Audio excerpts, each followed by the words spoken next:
안녕하세요. 저는 인천에 사는 35살 싱글맘이에요. 현재 인천의 한 대학교 앞에서 카페 운영을 하고 있습니다.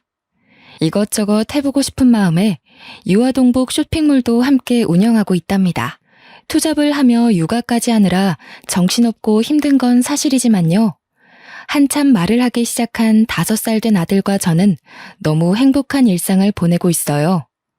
3년 전에 아버지가 돌아가셨는데 제가 이혼까지 하고 싱글맘이 될 수밖에 없었던 사연을 들려드리고자 해요. 그 사건을 계기로 사람은 겉만 보고 판단하면 안 된다는 걸 뼈저리게 느꼈거든요. 여러분들에게 제 이야기를 들려드리면 많은 공감이 될 것 같습니다. 저는 원래부터 사람을 좋아했는데요. 외동으로 자란 탓에 형제가 있으면 좋을 것 같다는 생각을 늘 했었습니다. 제가 외동인 이유는 엄마가 저를 낳고 자궁 쪽에 문제가 생겨 수술을 하셨기 때문이에요. 출혈도 심하셨고 원래 몸이 약하셨던 분이라 출산 후에 건강 상태가 많이 안 좋아진 상태셨죠. 결국 어머니는 수술 후유증과 합병증으로 제가 초등학교 3학년이 된 해 돌아가셨어요. 홀로 남겨진 아버지는 엄마의 죽음 슬퍼할 겨를도 없이 어린 저를 키우셔야 했지요. 아버지는 시골에서 농사를 지으시며 저를 부족함 없이 뒷바라지 해주셨어요. 1만 평 정도 되는 논에서 쌀농사를 지으시고 깨, 배추, 감자, 고구마 등 없는 게 없었죠. 주로 농수산물 시장에 직접 내다 팔기도 하셨지만 마트나 백화점에도 납품을 하셨답니다. 유기농으로 키우신 작물들이고 좋다는 입소문이 난 덕분이었죠.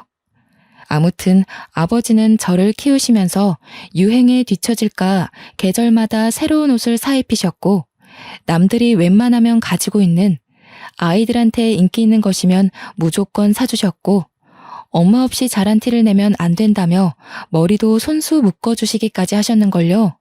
그렇게 유년 시절을 보내고 대학을 졸업하고 막 사회에 발을 들이기 시작할 무렵이 되었죠. 당시 25살이었던 저는 유아교육과를 졸업하여 어린이집 교사로 근무를 시작하게 됐습니다. 예쁘고 귀여운 아이들과 생활을 하다 보니 매일매일이 활기찼어요.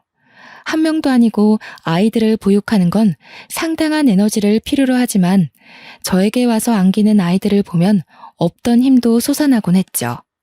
어린 나이에 남의 애를 돌보는 게 쉽지 않은데 잘 챙겨주신다며 학부모들 사이에서도 제 평판은 좋았습니다.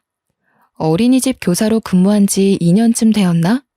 어느 날 같이 근무하던 동료 교사가 소개팅을 주선해주겠다고 하는 겁니다. 모임에 갔다가 휴대폰을 하는데 우연히 제 사진을 본 지인이 소개시켜달라며 졸랐다는 거예요. 저는 아직은 연애할 생각이 없어 한사코 거절했죠. 선생님은 지인이 사람 됨됨이가 좋고 무엇보다 인물이 훤칠하다며 칭찬을 아끼지 않았죠. 아이 참, 한 선생 진짜 좋은 사람이라니까 내가 보장해. 어차피 이제 좋은 사람 만나서 슬슬 결혼 생각도 해야 하지 않아? 내 체면 봐서라도 제발 한 번만 만나주라. 내가 자신 있게 오케이 했는데 안 나가면 내 체면이 말이 아니잖아. 응? 아, 선생님, 제가 그렇게 말씀드렸는데도 먼저 소개해 주신다고 말을 해버리면 어떡해요. 진짜 선생님 부탁이니까 나가는 거예요? 잘 안 돼도 제 탓 아니에요. 그래. 내가 한 선생님 의사도 안 물어보고 마음대로 소개시켜주겠다고 한 건 미안해. 그래도 아까운 사람이니까 소개시켜준다는 거지. 나 믿고 한번 잘해봐. 자신의 얼굴을 봐서라도 만나달라고 사정을 하는 통에 결국 소개팅 자리에 나가버렸죠. 그 남자는 저보다 2살이 많았고 금융업계에서 일하는 펀드 매니저였어요. 주선자의 말대로 훤칠한 키와 준수한 외모, 번듯한 옷차림새, 누구나 좋아할 법한 있어 보이는 훈남형 스타일이었습니다. 솔직히 잘생긴 외모에 첫눈에 반했던 저는 연락처를 주고받고 적극적으로 대시했어요. 나중에 들어보니 남편은 솔직한 심정으로 제가 마음에 들지 않았었다고 해요. 아니 글쎄, 먼저 소개를 시켜달라고 졸랐던 적도 없다는 겁니다. 같이 근무하던 선생님이 워낙 말이 많으시고 활발하셨거든요. 그래서 중간에서 의사소통이 좀 덜 됐나 보다 하고 대수롭지 않게 넘겼어요. 처음에 남편은 적극적인 제가 부담스럽다며 만남을 거부하기도 했고요. 그래도 저 나름 인기 있는 여자였거든요. 학부모들 사이에서 평판도 좋고 좋은 선자리도 많이 들어왔었는데 무슨 생각에서인지 아이들과 함께하고 싶다는 생각에 다 거절했었거든요. 솔직히 자랑하자면 저 어디 내놔도 기죽은 외모는 아닙니다. 어디 가서 못생겼다는 말을 들어본 적 없는데 남편은 저를 그렇게 많이는 좋아해주지 않았어요. 아무튼 저의 적극적이고 끊임없는 애정 공세로 남편은 알겠으니 그만하라며 저를 만류할 정도였어요. 결국 저의 끈기에 두 손 두 발을 든 남편과 몇 번의 데이트를 즐긴 뒤 그렇게 저희는 연인 사이로 발전하게 됐죠. 바로 이 사람이 이혼한 전 남편이고요. 연애한 지 1년 반쯤이 지났을까? 남들과 싸우기도 하고 여행도 하며 알콩달콩 보통의 연애를 했죠. 둘 다 결혼 정년기이기도 했고 마음도 잘 맞는 것 같아서 결혼을 약속했습니다. 긴장된 마음으로 예비 시댁으로 인사를 가게 되었습니다. 예비 시어머니가 저를 반갑게 맞아주셨죠. 아이고, 우리 아들 왔어? 아가씨 잘 왔어요. 오는데 불편함은 없었죠? 수혁이가 무뚝뚝한 구석이 있어서 데리고 살아줄 여자가 있을까 했는데 아가씨가 짠 하고 나타났네요. 안녕하세요. 처음 뵙겠습니다. 수혁 씨랑 만나고 있는 한지영이라고 합니다. 저를 살뜰히 맞아준 시어머니를 보고 참 좋으신 분이구나 하고 생각했습니다. 하지만 그건 저의 큰 오산이었어요. 저녁 식사를 마치고 차를 한잔하는데 회사에서 걸려온 업무 연락으로 예비 남편이 잠시 자리를 비우게 되었죠. 그러더니 시어머니의 표정이 갑자기 돌변하는 게 아니겠어요? 그래, 직업이 어린이집 교사라고? 월급은 얼마나 받니? 결혼하면 일을 그만두고 내조에 전념해야 하는 건 알지? 그게 아내 된 도리지. 남편을 하늘같이 모시고 살아야 된다고. 내 귀한 아들 데려가니 그 정도는 해야 하지 않겠어? 네? 죄송하지만 어머님, 일을 그만둘 생각이 없는데요. 저는 제가 하고 있는 이 일이 좋고요. 만족하며 다니고 있는 직장이에요. 결국 그 말은 내 말을 거역하겠다는 거니? 이 버르장머리 없는 년. 시엠이 될 사람이 이렇게 해라 하면 고분고분하게 네 해야지. 어디서 못 배워먹은 티를 내는 거니? 너희 집에서 그렇게 가르치던? 어머님, 지금 저 처음 뵙는데 방금 그 말씀은 조금 심하신 것 같아요. 사과해 주셨으면 합니다. 저희들 문제니 제가 알아서 할게요. 그래, 이제야 본색을 드러내는구나, 이 나쁜 년. 너 두고 보자. 혹시라도 수혁이한테 나랑 대화한 거 말하면 너 죽고 나 죽고야. 알겠어? 처음 마주쳤을 때 인자하시고 다정한 모습의 시어머니는 온데간데 없고 며느리를 잡아먹지 못해 안달난 그저 아들을 뺏긴 엄마의 모습만 남아있었죠. 처음 보는 사람한테, 그것도 며느리 될 사람한테 저렇게 대놓고 막말을 하다니. 태어나서 처음 겪는 상황에 어떻게 해야 할지 답이 안 나왔습니다. 저는 당황해서 어쩔 줄 몰라 삐질삐질 땀을 흘리고 애꿎은 손가락만 만지고 있을 뿐이었어요. 통화를 끝내고 돌아온 남편이 내일 출근해야 한다며 늦었다며 집에 데려다 주겠다 했죠. 남편의 손을 잡고 현관문을 나섰습니다. 아까 잘 먹는다며 챙겨줄 테니 가서 먹어라 하고 파전을 챙겨주시며 웃으며 조심히 가고 연락하겠다는 예비 시어머니의 말에 저는 등골이 오싹했죠. 표정은 그게 아니었거든요.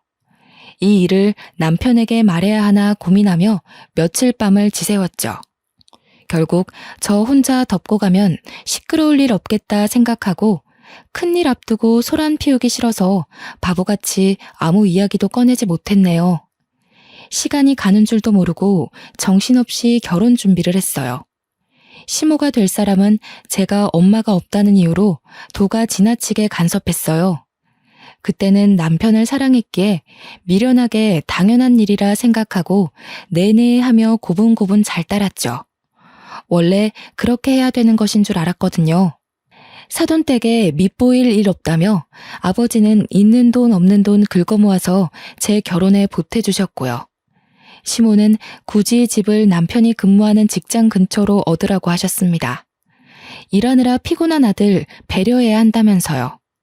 결국 신혼집을 제가 일하는 어린이집과 왕복 2시간 거리에 있는 곳으로 장만하게 되었습니다.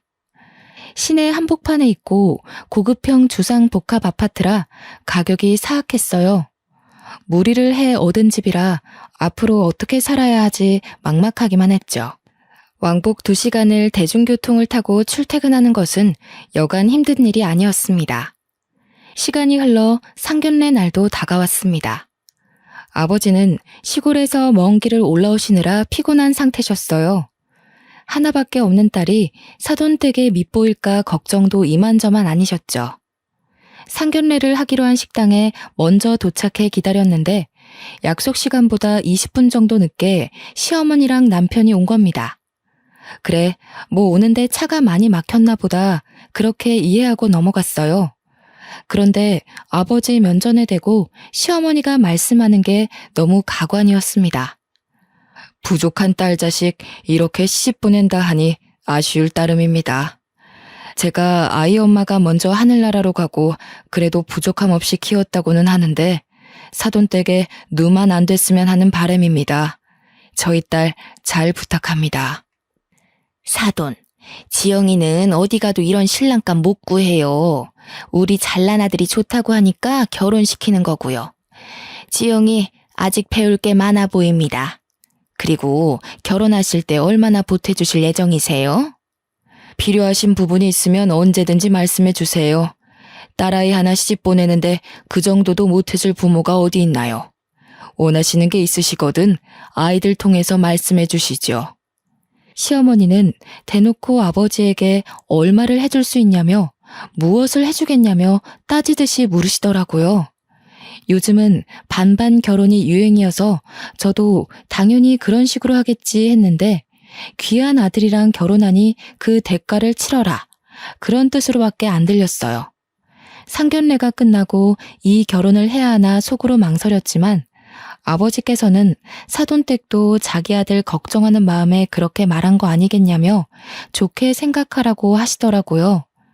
아니나 다를까 며칠이 지나 남편을 통해 예단 예물 목록을 보내셨어요. 목록을 보니 정말 기가 찼습니다. 집에 들어가는 돈은 반드시 각자 집안에서 절반씩은 보태야 하고 혼수 예산은 원래 신부가 해오는 게 전통이라며 가전이며 가구, 신랑에게 새 차를 뽑아줄 것을 요구했고 시어머니의 꾸민비 명목으로 2천만 원을 별도로 달라고 하신 게 아니겠어요? 저는 그날로 남편을 불러 이건 너무한 것 아니냐며 따져 물었어요. 자기도 자세히 보지는 않았다며 원래 그 정도 하는 거 아니냐는 말만 되풀이할 뿐이었죠.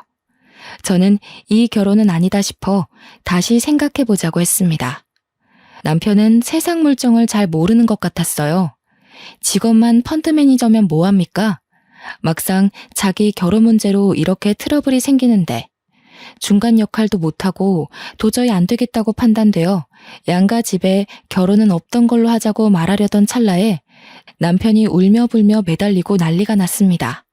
한번 생각해달라며 결혼하면 자신이 알아서 단돌이하고 중간 역할도 잘하겠다며 무릎까지 꿇고 싹싹 비는 거 아니겠어요? 저는 남편을 사랑하는 마음이 남아있었기에 그 꼬임에 넘어가 용서하고 말았죠. 남편이 말한 내용을 각서로 받아 고이 간직하고 약속을 어길 시 이혼을 하겠다고 엄포를 놓았어요. 지금 생각해보면 그때라도 멈췄어야 했습니다. 어쨌든 시간이 지나 저희는 결혼식을 무사히 올렸어요. 하와이로 신혼여행도 다녀왔고요. 친정에 먼저 들러 아버지와 오순도순 이야기도 하고 아버지랑 친한 동네 어르신들께 식사도 한 끼 대접해 드렸습니다. 피곤함에 하룻잠을 자고 다음날 시댁에 갔는데 시어머니가 처음처럼 살뜰하게 반겨주는 게 아니겠어요? 이제 며느리가 됐으니 잘해주시려나 보다 하고 생각했죠. 남편은 피곤하다며 저녁을 먹고 먼저 샤워를 하겠다고 욕실에 들어갔는데 아니나 다를까 시어머니가 저에게 이리 와보라며 안방에 들어가서 이야기 좀 하자네요. 예, 너는 도대체 어디서 배워먹지도 못한 티를 내는 거니? 신혼여행을 다녀왔으면 당연히 시댁에 먼저 와서 인사를 하는 게 도리 아니니? 그리고 선물이 고작 이 가방 하나야? 너는 도대체 날 뭘로 보고 이딴 취급을 하니? 시어머니 가방요? 제일 유명한 명품 브랜드에서 거금을 주고 산 한정판이에요. 축의금 신혼여행에 보태 쓰라며 주신 용돈을 탈탈 털어 제일 먼저 산 게 그 가방입니다. 1,000만 원이 넘는 거금을 들여 장만해드렸는데 좋아하시긴커녕 면박을 주시더라고요. 죄송해요. 지금 아버지도 혼자 계시고 적절하실 테니 수혁 씨가 먼저 찾아뵙자고 했어요. 어머님께는 잘 말씀드렸다길래 그런 줄 알았어요. 그리고 어머님, 저희가 그래도 고심하면서 고른 가방이에요. 한정판이라서 어렵게 구했어요. 어머님이랑 잘 어울리실 것 같아서요. 이깟 가방이 뭐라고. 암만 수혁이가 미리 말했어도 그렇지. 다 거절하고 시댁에 먼저 와서 한복 입고 절하고 그래야 하는 거야. 이래서 가정교육이 참 중요한 건데 어디 가서 엄마 없는 티 내고 다니지 말렴. 그나저나 너 일은 그만뒀니? 아직 다니고 있어요. 당장 그만두기는 뭐해서 올해까지만 다니기로 했어요. 인수인계 문제도 있고요. 뭐? 내가 결혼 전에 그렇게 말했잖니? 벌써부터 우리 수혁이 굶기려고 작정했니? 넌 이 시애미 말이 말 같지도 않아? 벌써부터 내 말을 무시해? 어머님, 그게 아니라요. 솔직히 저도 일을 조금 더 하고 싶은 욕심도 있기도 하고요. 아직 어린이집에서 사람을 못 구했어요. 이해해 주시면 안 될까요? 결국엔 이 시애미 말을 무시하고 네 고집대로 하겠다는 거구나. 이 건방진년 아주 못해 처먹었구나. 죽은 네 애미가 이렇게 가르치던? 아니면 혼자 사는 네 애비가 시애미 말 무시하며 살라고 가르치던? 저는 돌아가신 엄마로 모자라서 아버지까지 욕보이며 막말을 하시는 시어머니를 보며 울컥했지만 결혼한 지 일주일도 안 되었는데 집안에 큰 소리가 나면 안 된다 생각해서 그저 고개를 푹 숙이고 화를 삭힐 뿐이었죠. 왜 이때 대들지 못했나 후회만 가득하네요. 남편이 씻고 나오자 이상한 분위기를 감지했는지 시어머니에게 왜 그러냐고 묻더라고요. 시어머니는 저를 걱정하는 표정으로 바꾸더니 신혼여행 다녀와서 애가 피곤한 것 같다고 데리고 들어가서 쉬라고 이야기하시는 겁니다. 그런 시어머니의 이중적인 모습에 겁도 났고 소름이 돋았죠. 그렇게 신혼을 즐길 새도 없이 우리에겐 아이가 찾아왔어요. 임신 후 컨디션이 많이 좋지 않은 탓에 결국 일하기로 한 기간을 다 채우지 못하고 퇴사를 하게 됐죠. 일을 그만두고 집에서 살림하면서 퇴근하는 남편을 열심히 내조했어요. 하지만 저도 임신을 해서 그런가 감정 기복도 심하고 허리와 다리가 너무 아팠거든요. 남편은 일이 바쁘다는 핑계로 아침에 일찍 나가 밤늦게 들어오기 일쑤였어요. 저는 자연스레 혼자 밥 먹고 혼자 무언가를 한다는 것에 익숙해지기 시작했죠. 그런데 아무리 정성스런 내조를 해도 남편은 저에게 고맙다는 말 한마디를 하지 않았어요. 이제 와서 생각해보면 왜 그런 대우를 받고도 바보같이 버티고만 있었나 싶네요. 그 와중에 시어머니는 이중적인 면모를 보이셨어요. 참 여전하셨습니다. 남편 앞에서는 임신한 며느리를 살뜰하게 챙겨주는 착한 시어머니 코스프레를 하더라고요. 아들 앞에서 휙휙 돌변하는 시모의 모습에 기가 차서 할 말을 잃었습니다.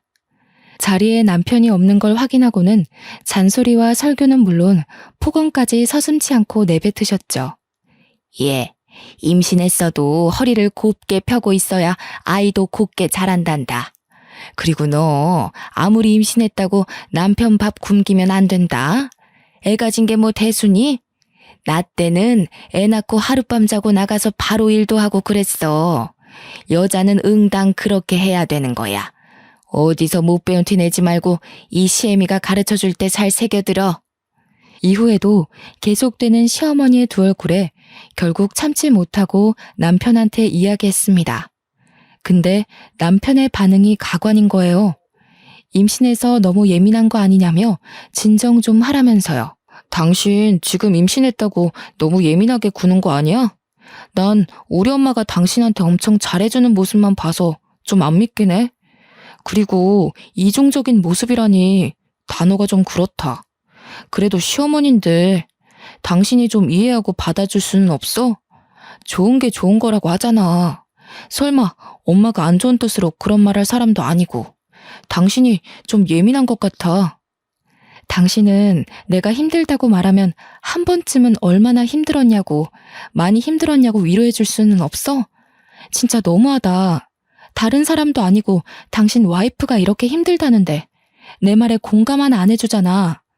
역시 남의 편이라더니 그 말이 딱 맞네. 조금만 참으라는 말이 그렇게 어렵냐? 엄마가 악의적으로 너한테 뭔가를 했다면 벌써 소란이 나도 났겠지. 어른이 노파심에 그러는데 너가 좀 이해해라. 가만 보니 임신해서 그런가 왜 이렇게 사람이 신경질적이야? 뭐? 말 다 했어? 나 임신하고 하루라도 다리 뻗고 깊게 잠든 적 없어. 당신이야말로 나한테 관심 좀 가져. 그래도 제 딴에는 어머니 말씀처럼 남편 내조 잘해주려고 매 끼니 밥도 해먹이고 최대한 피로감을 풀어주려고 퇴근 후에 뭐 사달라고 따로 부탁하는 것도 없었거든요. 근데 저더러 참으라고만 하니 너무 기가 찼습니다. 막달이 다가올수록 둥그렇게 불러온 배를 부여잡고 일하는 게 쉽지 않았어요. 제가 낑낑대는 모습을 보이니 남편은 몸 생각부터 하라고 이제 식사 준비 안 해줘도 괜찮다고 하더라고요. 몸이 무겁고 움직이기도 벅찬 탓에 밥을 차려주지 못했지만 남편도 알아서 잘해 먹으니 걱정은 없었습니다. 며칠 뒤 어김없이 시어머니가 전화를 했습니다. 너 어제도 수혁이 밥 안 차려줬다며? 걔가 착해서 그렇지. 너 왜 우리 아들 굶기니? 안 그러기로 나랑 약속까지 했잖아. 내가 애초에 너 같은 애를 집안에 들이는 게 아니었어. 서로 좋다고 하니까 마지못해 결혼시켰지. 에휴, 며느리 복이 이렇게 없어서야. 남편에게 말해봤자 저만 이상한 여자가 될 것 같아서 속에 꾹 담아두었어요. 제가 이러려고 남편과 결혼했나 싶을 정도로 한심하다는 생각도 들더군요. 아이가 태어나고 밤낮이 바뀌어가며 육아를 하는데 너무 힘들고 지치더라고요. 배고파서 우는 건지 어디가 불편해서 우는 건지 알 길이 없었어요. 아이는 저를 찾아 자주 보챘고 도저히 안 되겠어서 아이를 안고 저도 같이 몇 번 울었습니다. 한 번은 남편에게 아이를 잠시 봐주면 금방 씻고 오겠다고 했어요. 씻고 나오니 남편은 정말 아이를 쳐다만 보고 있는 겁니다. 아이가 100일이 지날 때까지 기저귀 한 번 안 갈아본 사람이에요. 아이를 낳고 조리원에서 수유하느랴 몸조리하느랴 정신없는데 남편은 편한 침대에 누워만 있고 제가 무얼하던 신경 안 쓰고 잠만 잘 자는 사람이었어요. 그렇게 점점 남편에 대한 기대감조차 없어져 갔죠. 어느 날 저는 청천벽력 같은 소식을 듣게 됐습니다. 아버지 옆집에 사는 친하게 지내시던 김씨 아저씨가 저에게 전화를 하신 거예요. 어이, 지용이 잘 있는가? 지금 좀에 심각해서 내가 전화를 했구먼. 한씨가 자전거 타고 오다가 그만 트럭이랑 교통사고가 나불었어. 내가 연락을 받아서 급하게 병원에 데리고 왔구먼. 조금 상황이 심각하니까 어서 와야 쓰겄어. 아버지가 이웃집에 농사를 도와주고 집으로 오시는 길에 교통사고를 당하셔서 병원으로 이송했는데 생각보다 많이 위독하시다는 겁니다. 아저씨와 전화를 끊은 뒤 남편에게 연락해 아이를 맡기고 저 혼자 병원을 가보려고 했습니다. 여보, 어떡해? 아빠가 교통사고가 크게 나셨나 봐. 지금 병원에서 응급처치 중인데 아저씨 말로는 상태가 많이 위독하시대. 근데 나 애 혼자 두고 병원 못 가겠어. 그러니까 여보가 와서 잠깐만 애 봐주면 금방 갔다 올게. 뭐? 그런데 어쩌지? 나 지금 중요한 회의 중이거든. 조금 있다가 다시 전화할게. 뭐? 회의? 우리 아빠가 지금 돌아가시게 생겼는데 당신은 그딴 회의가 중요해? 막말로 당신 어머니가 다쳐도 이런 식으로 모른 척 할 거니? 아니잖아. 당신 장인어른이야. 회의고 뭐고 당장 집으로 와. 뭐래? 내가 중요한 회의라고 말했지. 잘못하면 몇 억이 순식간에 날아가는데 네가 좀 이해해주면 안 되냐? 바쁘니까 좀 끊어. 세상에, 정말 기가 막히지 않나요? 저런 사위가 또 어디 있을까요? 장인어른이 당장 돌아가시게 생겼는데 회의해야 한다며 끊으라는 저 태도. 기가 막히고 화가 났지만 우선 아버지를 뵈야 했기에 6개월 된 아이를 들쳐매고 힘겹게 아버지가 계신 병원으로 달려갔어요. 택시를 타고 어렵사리 병원에 도착한 저는 응급실에 누워 계신 아버지를 보고 오열하고 말았습니다. 아버지는 산소호흡기를 단 채 힘들게 숨을 쉬며 누워 계셨고 무지 고통스러워 보이셨어요. 출혈이 심한 탓에 온몸에는 붕대를 감고 계셨고 소독약이 코를 찌를 정도였죠. 한기태 씨 보호자 되십니까? 현재 몸 내부 출혈이 너무 심합니다. 의식도 없는 상태고요. 기계로 호흡만 얕게 하고 계시는 상태라 오늘 내일이 고비가 될 것 같습니다. 마음의 준비를 하고 계셔야 할 것 같습니다. 그 말을 듣는데 하늘이 무너지는 것만 같았습니다. 6개월이 된 아이 옆에서 눈물만 뚝뚝 흘리며 아버지를 살폈어요. 그런데 다음날 아침 아버지가 기적적으로 의식을 되찾으시며 힘겹게 손가락을 움직이셨어요. 힘겹게 눈을 떠서 저와 아이를 보고는 아빠가 정말 미안해 이 말 한마디만 남긴 채 그대로 눈을 감으셨습니다. 순식간에 호흡이 정지된 아버지의 손을 잡으며 세상이 떠나가라 오열했어요. 옆에 서 있던 아저씨도 저를 토닥여 주시며 함께 눈물을 흘려주셨습니다. 여보, 아빠 조금 전에 돌아가셨어. 당신이 여기로 와줘야 할 것 같아. 정말 미안한데 나 급하게 출장을 가야 해. 이번 투자건이 정말 중요하거든. 외국 바이어들과 미팅도 해야 하고. 그래서 일본으로 일주일 정도 갔다 와야 할 것 같아. 미안하지만 장인어른 장례식엔 참석 못할 것 같은데. 뭐? 그게 무슨... 내 말 제대로 들은 거 맞아? 당신 장인어른이 돌아가셨다고. 그런데 어떻게 사위가 안 와? 아니, 지금 눈앞에 있는 이 투자권 놓치면 나한테 얼마나 손해인지 알긴 알아?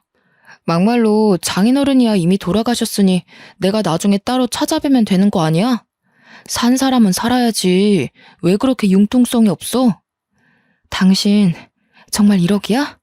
어머니가 돌아가셔서 내가 장례식에 안 가면 당신한테 내가 똑같이 말하면 기분 좋겠어? 뭐? 여기서 갑자기 산 사람을 죽내만해 그 이야기가 왜 나와? 우리 엄마랑 장인어른이랑 같아? 아무튼 나 지금 당장 출장 갈 준비해야 돼. 바빠 끊어.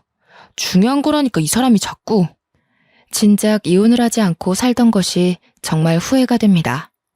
장인어른이 돌아가셨는데 아무리 그래도 그렇지 그놈의 출장이 대수인가요? 저는 남편과는 더 이상 같이 결혼 생활을 유지할 이유가 없다고 생각했어요.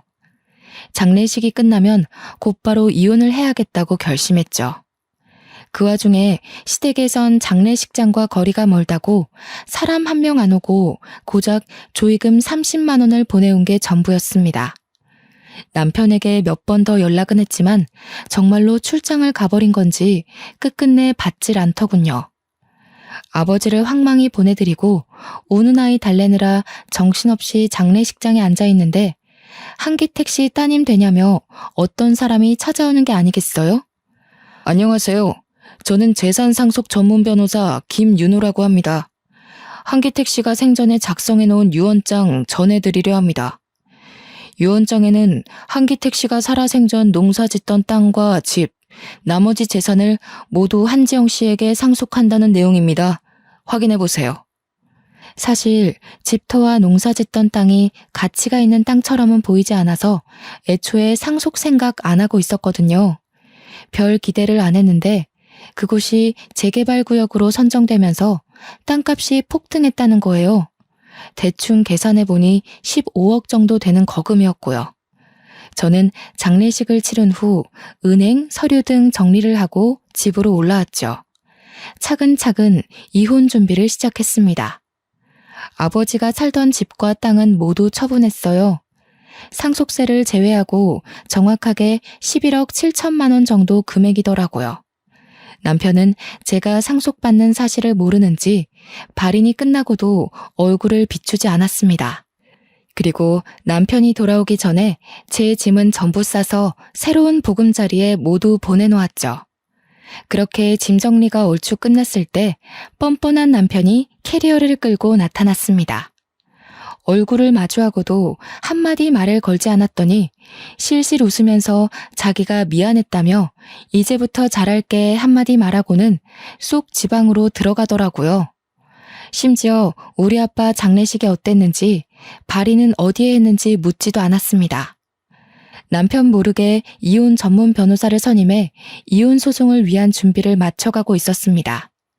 저 솔직한 심정으로요. 이제 와서 하는 말이지만 그때 남편이 혼자 고생시켜서 미안하다고 한마디만 했어도 이혼을 다시 생각해봤을 거예요. 아이를 생각해서라도 용서하고 살았을 거란 말입니다. 하지만 이미 사위로서의 도리를 저버렸고 우리 아이에게 아빠로서 의무도 다하지 않았기에 이혼 생각은 변함이 없었습니다. 이혼을 결심한 뒤로 집안일에는 손을 뗐죠. 아니나 다를까 며칠도 안 돼서 집안 꼴이 정말 엉망이 되어갔습니다. 시어머니가 집에 와서는 집안 꼴이 이게 뭐냐고 우리 아들 밥은 어쩌냐며 소리치는데 더 이상 들을 이유도 없고 더 듣다가는 제가 욕을 할 것 같더라고요. 그래서 아이를 업고 안방으로 들어갔는데 시어머니가 뭐 하는 짓이냐며 소리를 지르대요. 더는 못 살겠습니다. 아무리 제가 엄마 없이 자랐고 부족한 며느리지만요. 이런 취급을 받으며 살 수는 없어요. 아빠 노릇도 못하는 남편 뭐하러 수발하며 사나요? 저 이제 남편 필요 없으니까 직접 끼고 살면서 아들 밥 챙겨주던 알아서 하세요. 아이고 머리야. 저년 말하는 뽐새 좀 봐라. 너 내가 엄마 없이 자란 티 내지 말라고 했어 안 했어? 이게 오냐오냐 하니까 아주 기어오르는구나. 당신 말 다 했어? 내가 다 사정이 있다고 그렇게 이야기했는데 이러기야? 나가도 애는 두고 나가. 당신이 무슨 능력이 있어서 애를 키워? 능력이 없는 건 당신들이야. 장인어른이 돌아가셨는데 그깟 출장이 중요해서 처자식은 안중에도 없는 당신이나 그저 아들아들하며 끼고 살려는 시어머니나 똑같아. 당신 그 얼마 안 되는 돈 나는 필요 없으니까 개나 줘버려. 말이면 단줄 아냐 이년아? 가진 것도 없는 것 거둬줬더니 배은망덕하게. 네가 돈이 많으면 얼마나 많다고 그 난리야. 애비가 죽고 남겨준 유산이라도 있다던? 시엠이랑 남편 두고 집 나가면 잘 살 것 같니? 이 시건방진년. 말 다 하셨어요? 못 배운 티 내는 건 어머님이세요. 네, 저 유산 상속 받았어요. 아빠가 돌아가시면서 남겨주신 재산이 있더라고요. 저랑 지호 둘 다 평생 놀고 먹고 살 수 있는 돈이니까 신경 끄세요.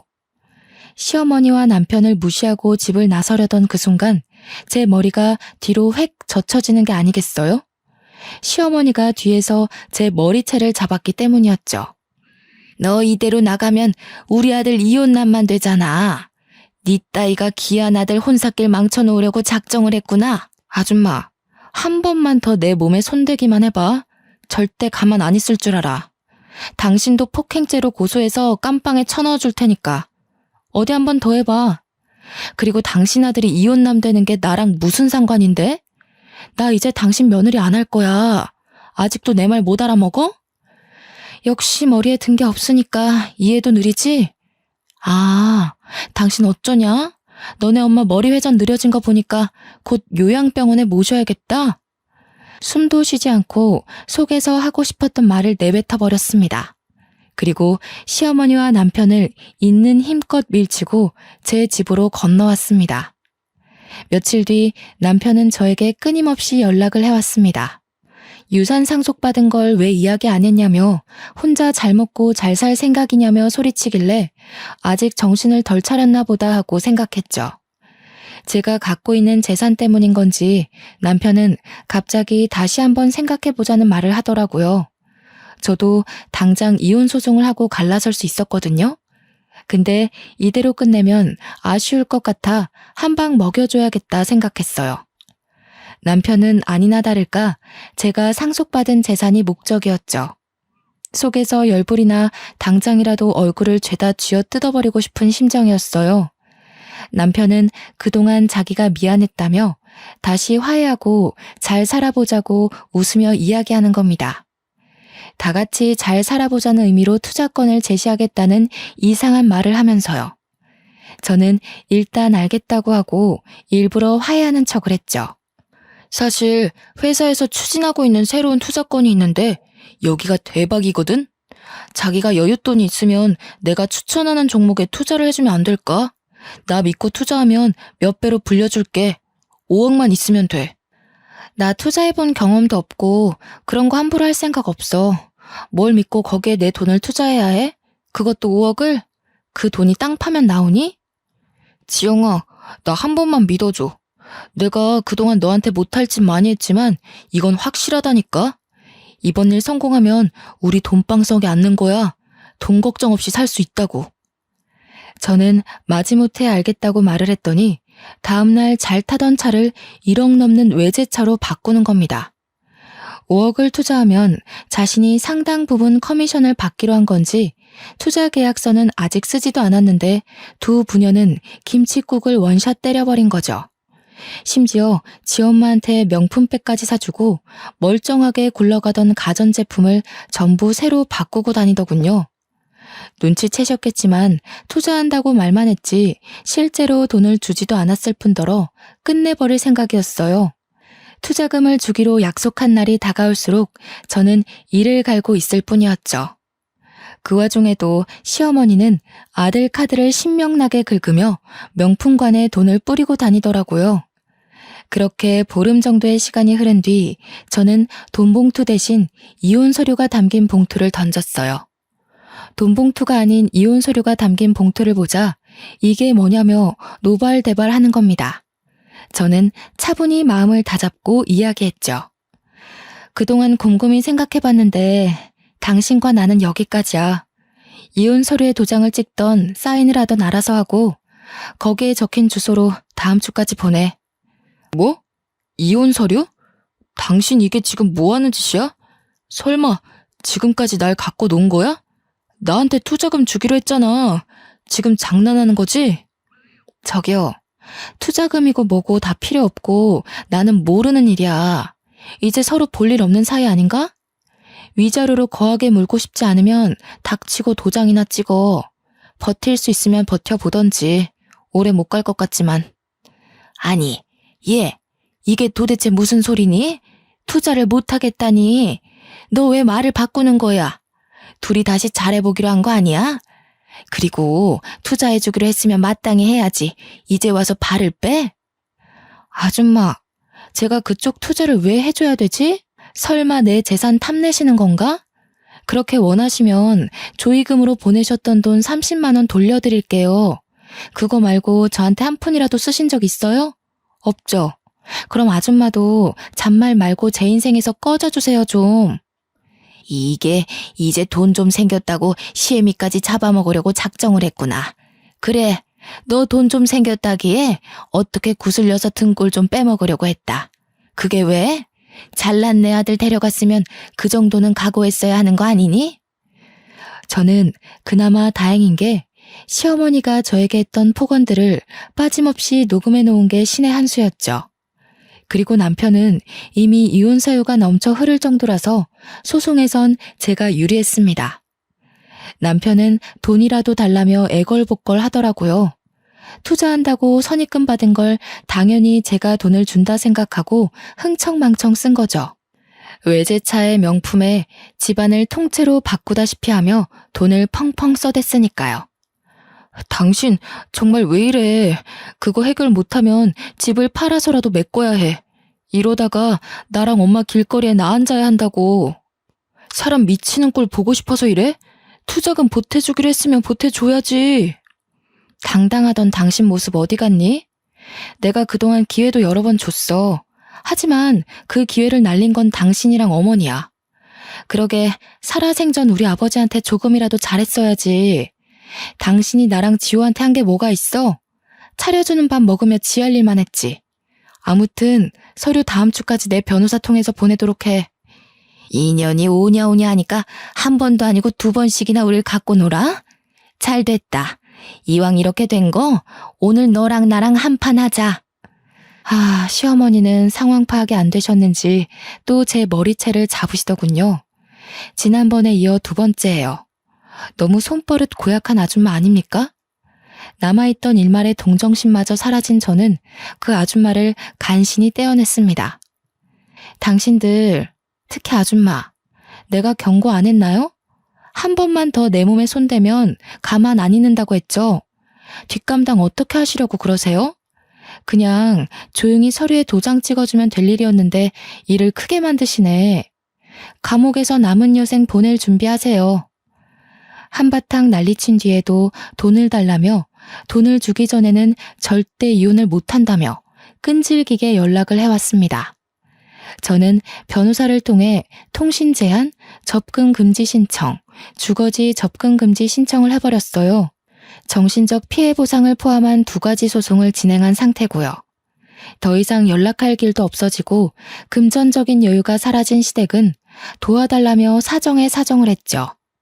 솔직히 그 아줌마랑 아들내미가 내 앞에 무릎까지 꿇고 싹싹 빌길래 마음이 좀 약해질 때도 있었는데요. 그래서 위자료 좀 받고 합의 이혼으로 끝낼까 고민도 살짝 했었네요. 시어머니가 며칠 싹싹 빌더니 제가 미동도 없자 마지막까지 저를 괴롭히더라고요. 이 악마랑 싸워도 이겨먹을 년 같으니 너를 애초에 집안에 들이는 게 아니었다. 여자가 잘못 들어오면 3대가 망한다더니 딱 그 꼴나게 생겼네. 재수없는 것. 너네가 앞으로 어떻게 사나 두고 볼 거야. 아줌마, 아직 정신 못 차리셨나 봐? 그쪽 아들과 저 이제 아무런 사이도 아니에요. 그리고 저 요즘 아줌마 때문에 녹음기 들고 다녀요. 물론 아줌마가 금방 욕한 것도 다 녹음되어 있어요. 심심한데 경찰서 한번 갈래요? 완강한 태도로 대하니 더 이상 말은 않더라고요. 결국 저는 봐주는 것은 뒤로 하고 그대로 소송을 진행하기로 했습니다. 당연히 제가 모은 증거들이 도움이 되어 저는 승소했죠. 시댁은 저에게 위자료 5천만 원과 정신적 피해 보상금까지 더해 총 7,800만 원을 배상하라는 판결을 받았고요. 돈이 없던 그들은 어떻게 7,800만 원을 주냐며 생떼를 부렸지만 집이든 차든 명품백이던 갖고 있는 거 전부 팔면 되겠네요 한마디 해주고 나왔어요. 정확히 2달 뒤 7,800만 원을 배상받았고요. 그 뒤로 어찌 되었는지 알 수는 없지만 변호사를 통해 들은 바로는 전 남편은 시댁 집까지 팔아서 위자료를 겨우 메꿨다고 하더라고요. 그리고 투자권 유치에 실패한 남편은 책임을 물어 회사에서 잘리고 일용직까지 전전하며 구직 활동을 이어오고 있다고 전해 들었네요. 그렇게 2년이 지난 지금은 재택근무로 유아동복 쇼핑몰을 운영하고 있어요. 처음에는 한 달에 100만 원도 수익을 내지 못했거든요. 그런데 꾸준하게 인터넷 홍보를 했더니 금세 맘카페에 소문이 제대로 나서 매출도 상승해 월 5, 600만 원 정도의 수익을 내고 있고요. 또 이대로 만족하지 않고 남는 시간을 활용해 카페를 차렸어요. 투잡으로 일하니 월마다 제가 가져가는 수익은 어마무시했습니다. 물론 아빠가 제게 남겨주신 재산이 아니었다면 힘들었을 거예요. 시간이 흐르고 카페도 어느 정도 적응을 하니 벌써 이혼을 하고 싱글맘이 된 지 5년 차가 되었네요. 아이가 이제 말문이 트여 대화할 맛도 생기고 하루하루 다르게 커가는 모습을 보며 지내고 있는데요. 가끔은 이혼이라는 흠이 생겨 아이가 훗날 우리 집은 왜 남들과 다르냐고 물으면 어떻게 설명을 해줘야 할지 막막하기도 합니다. 제가 당당하고 떳떳한 모습으로 살면 나중에 아이가 저를 이해해 주리라 생각해요. 제 선택이 앞으로의 더 나은 우리를 위한 선택이었음을 이해하고 존중해 주지 않을까요? 앞으로 제 앞날은 더 창창할 거니까요. 저도 제 인생에 있어 이런 고난과 역경을 이겨내고 지금은 행복하게 잘 살고 있는데요. 여러분도 제 사연을 읽으면서 공감되는 부분도 있으셨을 거고, 그렇지 않기도 하셨을 거예요. 세상을 살다 보면 사람마다 살아가는 인생은 다 달라서 무궁무진한 것 같아요. 희망 속 삶은 보석처럼 반짝인다는 말이 있듯이 앞으로 여러분의 앞날에도 반짝반짝 빛나는 일만 가득할 거라 믿어요. 저의 긴 사연을 읽어주셔서 감사합니다. 행복하세요.